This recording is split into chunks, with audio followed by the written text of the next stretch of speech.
clearly see the star in the making. Of course, acting chops are visibly there, perhaps inherited thanks to the genes that you inherited. Touch wood, touch wood. Also, the star in the sense that look at the way paps chase you. Is there a certain guideline that you maintain? Because nowadays there is a topic that is being discussed in a serious tone.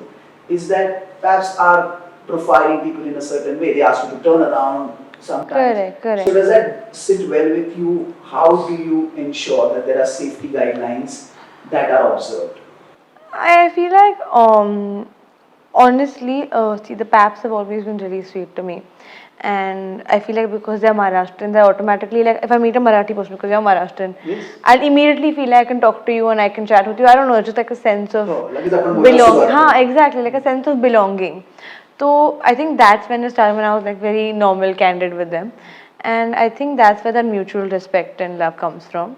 But I think when they ask you to turn around this, that, other, I feel like that in a sense is just probably for clickbait, because later that can be used as guess who. when people stop watching that, they'll stop taking that. Correct.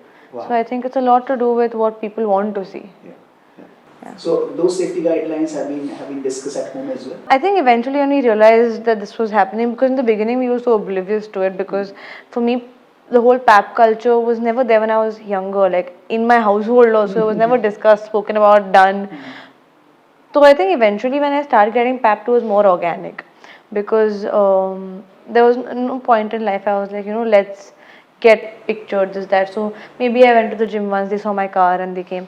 So organically when it started happening, and I was like, this is what's happening, I need to probably put this in this direction or that direction. And it was a conscious effort, I think, much later, where there are safety guidelines, or maybe even like guidelines, maybe I can wear a certain type of outfit, to avoid that completely.